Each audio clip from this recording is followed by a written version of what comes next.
Well, I wanted to watch it last night, then I fell asleep. What did you make of it, Giles? Everyone's talking about it except the members of the British royal family. They're not? They're the people who are not talking about it.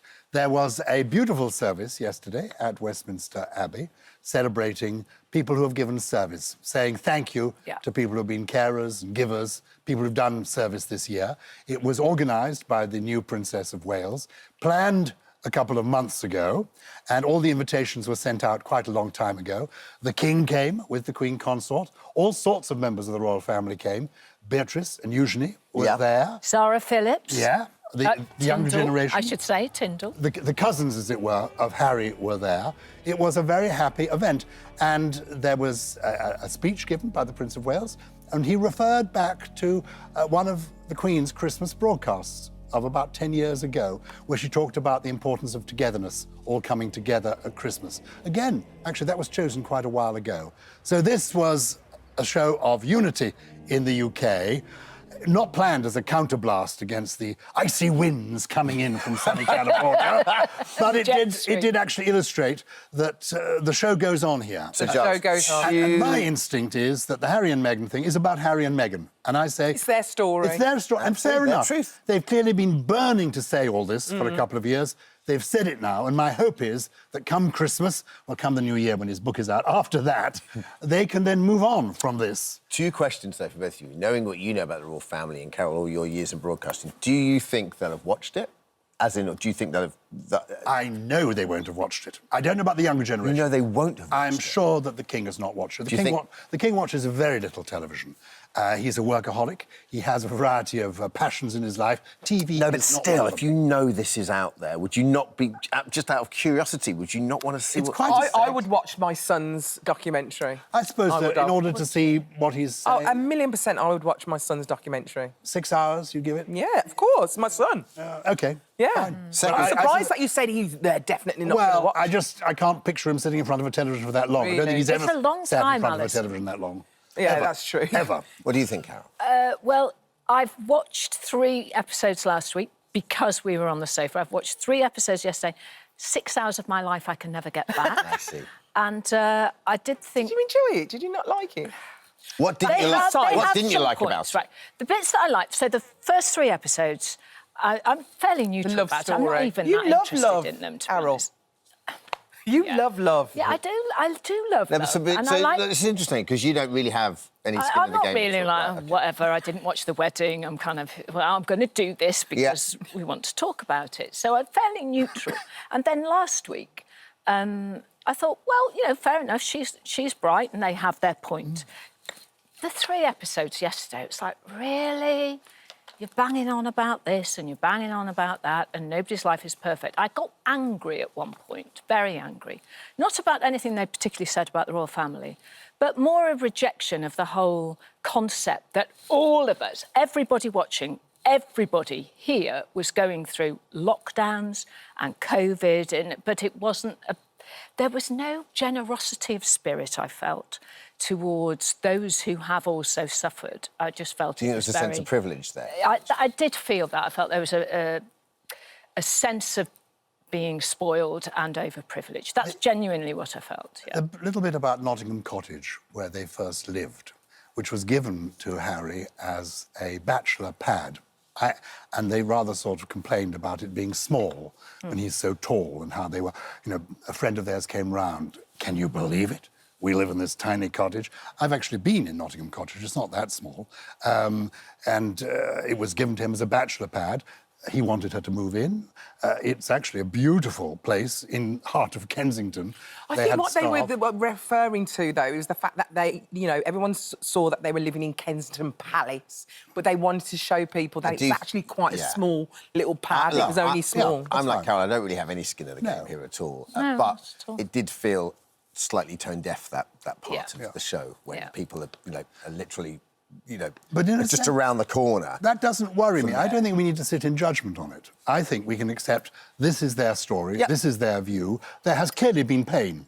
I mean, we have to remember that Harry, who, as my son-in-law keeps saying to me, they were in the army together in Afghanistan, is a really good guy. This is a good guy. So, and we loved him. And indeed, when they came together, we loved the fact that she was coming into the family. We all loved the wedding. You can never argue with someone's own personal experience. Exactly. So I accept all that. I'm interested to hear that and see that.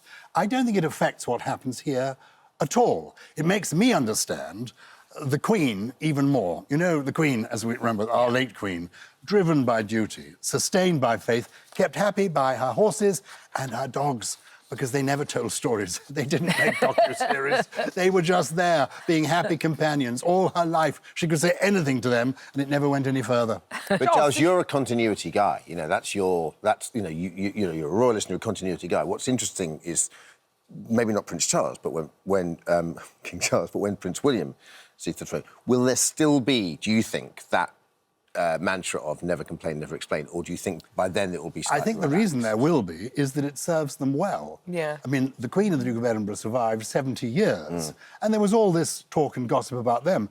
In the film yesterday was, I think it was Meghan, who was being felt that the press was being intrusive when their baby was born wanting pictures. Well, the Queen felt exactly the same way back in 1948 when Prince Charles was born, and there were no photographs issued immediately, and the name wasn't given. And a rumour then was rife. Is the child deformed? Why aren't they telling us? Show us your baby. And the Queen was thinking, it's my newborn baby. Why should I have photographs? So she was feeling much as Meghan was feeling. And I think and in fact, in fairness to them, they didn't say that the Queen ever complained. I think the Queen had real affection for Meghan and wanted well for them. What about inconsistencies? It kind of goes into the second stories. Do you think there's any inconsistencies with regards to the journalists and things like that? Because obviously the vast majority of the 6 hours is an attack on the press, and they have some very valid points about paparazzi and so on. I mean, you know, all of us to some degree have been through that to a minute element. But obviously today the press are having a go back, and they're going through it and picking out a lot of inconsistencies.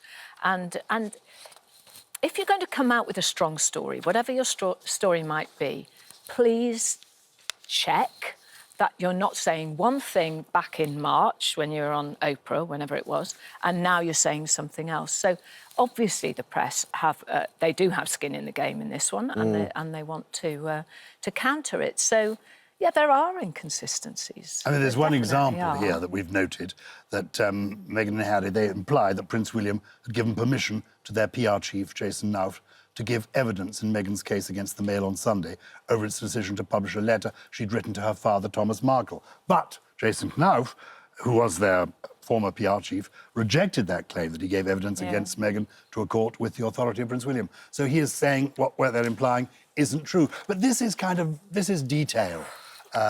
They've got their view, and that's what they're giving us. Yeah, and a lot of people are trying to discredit what they're saying. Yes. Oh, because absolutely. you can't take away, when they showed the comparison pictures of Kate and Meghan, you can't take away that.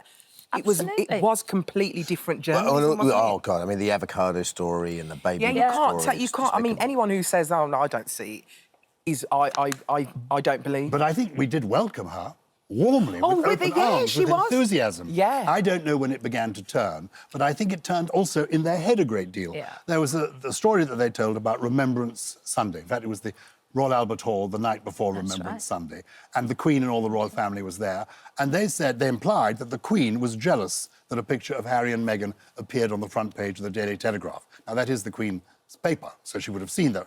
But I don't think she would have been for a moment jealous. She'd been on the front pages of newspapers since 1926. She was not counting her cuttings. So some of the things that were said were absurd, but it's their view. And well done. You've said your say. I think that's really important to remember that as well. It's their truth, and you have to respect their truth. Yeah. And we can learn things from it. We can actually learn how a different generation, a different culture, sees things in a different way. So I hope everybody is absorbing it, not necessarily talking about it, and then moving on. And I really want them to move on, because they have committed themselves to doing good work.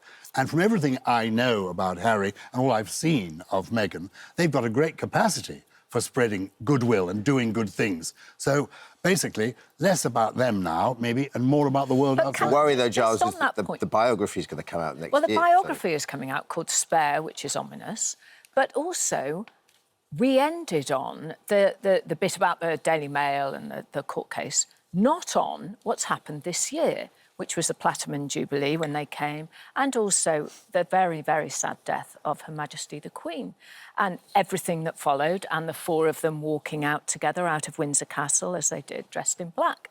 None of that was in this. And well, maybe they could add some episodes. Well, maybe there's a series too. You never know. You never know. And that's where you just think, oh, God, here we go. I mean, there's a lot more to talk about. Yeah. But I think we'll rest it now for Harry and Meghan. So. There are far more important things Absolutely, going and we'll on be discussing more of those top headlines with Giles and Carol coming up right after this. And a happy new year, good tidings we bring to you and your kin. We wish you a Merry Christmas and a Happy New Year. Oh, that was lovely. Welcome back. That was another brilliant performance from the Good Shepherd Catholic Primary School. Yeah. Well done. All right, still to come. He eats them for breakfast, for lunch, for dinner, every single day. And speaking to the man who says it, didn't say he is, he's officially Britain's biggest Yorkshire pudding fan. Oh, my goodness. You're so happy. Before that, though, we're discussing some more top headlines with the lovely Giles and Carol. Welcome back. Which Carol, story are we going to go We're going to talk about the nurses striking. Yeah. So yesterday was the first day of the strike. Yeah. As they stood in picket lines in their thousands. But this incredible picture, there's two nurses who were pictured leaving the picket line to help a man who collapsed on the pavement just outside the Bristol Royal Infirmary. They never stop working, do they, really? No. Carol, what are your thoughts? Well, they never stop. I mean, the BRI, Bristol Royal Infirmary, is my local hospital. I pass it many times a day. And the thing is about the nurses' strike, I think they have the whole country behind them. I think it's a terrible scenario that it's got so bad that the nurses are on strike. And I think to see these wonderful people, and they care that it's a vocation, it's not just a job, it's not something you come and you clock in and you clock out and you go back.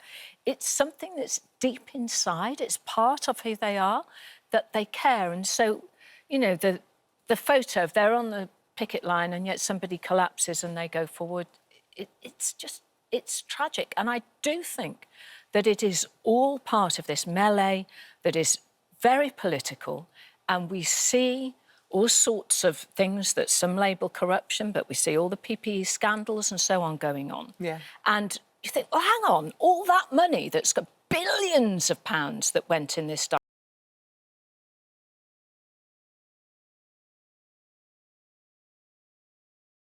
in the last 3 years. They really have.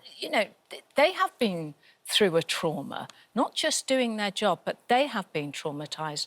And as we know, around 1,500 social care workers and nurses and doctors died during the pandemic, specifically because it was called pre-vaccination. And so, it's not just about the nurses going on strike. I think there are all these different layers that are involved in the story. We always need to reframe this. Unless we start looking at nursing and social care as a valued profession. The fact that, I was reading or watching an article a couple of weeks ago where a social care worker was saying, well, I can get more for stacking shelves around the corner for a lot less aggro, a lot less hours. But this is something I love doing. It's breaking my heart. But, and half the problem with the NHS is every expert I see interviewed says it's getting the people out of the back door that's so much of an issue, and into social care or at home. And so unless we reframe this and look at it in a slightly different way, it's just going to carry on. It is. And can we reframe it? Can we look at it in a different way? We have to. This has been going on for all my lifetime. My two older sisters were both nurses, trained at the Middlesex Hospital in the 1960s. And if you look at the newspapers for the last 50 years, every winter there's been an NHS crisis. And every year, more and more money has been poured into it. And we are all on the side of the nurses. Some people will agree that 19% in an inflationary world is not realistic, but there must be some compromise. There must be eventually some agreement. But you're right, the fundamental problems are very big. But we're also enthralled to the concept of the NHS, that it's quite difficult to look at it rationally. And people have tried endless reorganisations over the years. Yes, they have. And what is the answer? Well, as you're rightly saying, one of the main answers is actually social care, because there's bed blocking going on, people can't move out, and therefore... So it's actually a bigger problem even than we realise. And we've got to reframe it too, I think, and value the people who do the work, all of them, as much as the people who do the paperwork and the senior medical people who are quite well rewarded. I don't even think 19.2% is enough, if I'm honest with you. I'd put more. I know it's weird. Yeah, I think they deserve it. I really do. Anyway, moving on to a different story. There's an Airbnb host who has listed a tent, and listed it as a glamping experience, but charges nearly double the price of a hotel room. This flimsy-looking camping tent in Brighton is costing, if you want to stay in it, £76 a night. Guests gets to sleep on a thin mattress.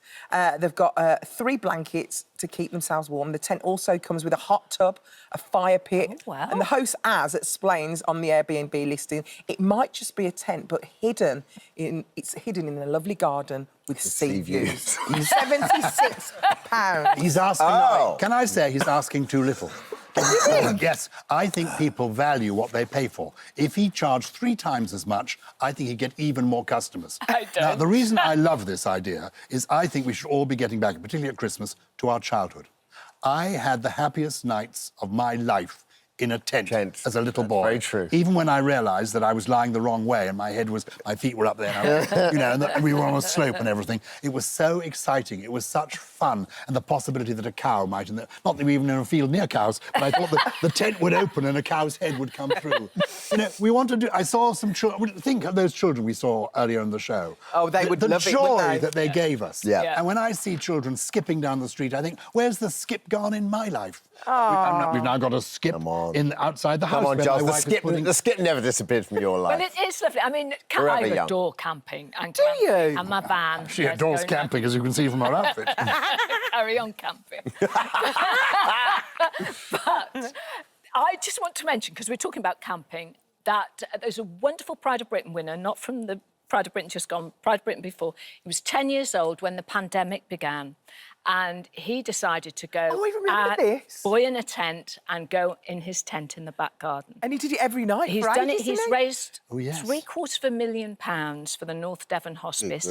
He's still camping, and he is coming up. Max, you're an absolute wonder. Max Woozy, his name is. He's coming up to his 1,000th night in a tent since the pandemic began. So, I mean, he obviously loves it. Yes. He's never going to go back inside, is he? Why would I? Like Ray Mears. Tent life is fantastic. It really is. Do you like the great outdoors? I'm going to be honest with you, no. It's all about the 5-star hotels for me. Give me a hotel anytime. I did it once, and I just kept wanting the toilet through that night. I'd go and lie Come down. and stay with me. You seem to have that problem at home, though, summer. don't you? Because we'd like to share this with you. She had to go twice last night. Stop it, child. But you do. Once we've had 3 children. That's when it began with me. Having to need to go in the loo in the middle of the night. If I get through 1 a.m, I'm all right. And then if I get through 3 a.m, it's fine till 7. Don't drink after 8. We thought we'd share this with you at Christmas.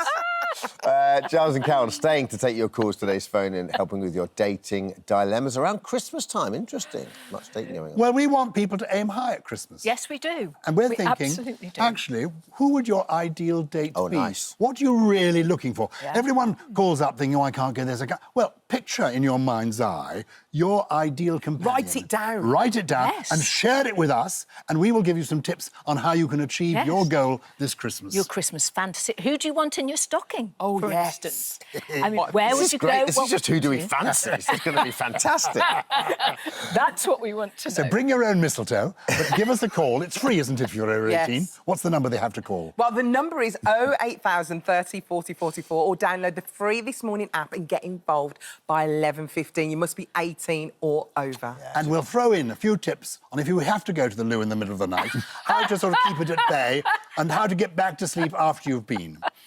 We're here to help. Looking forward to that. In just a moment, his freezer is full to the brim. Going to be speaking to Britain's biggest Yorkshire pudding fan, who eats more than 7,000 every year.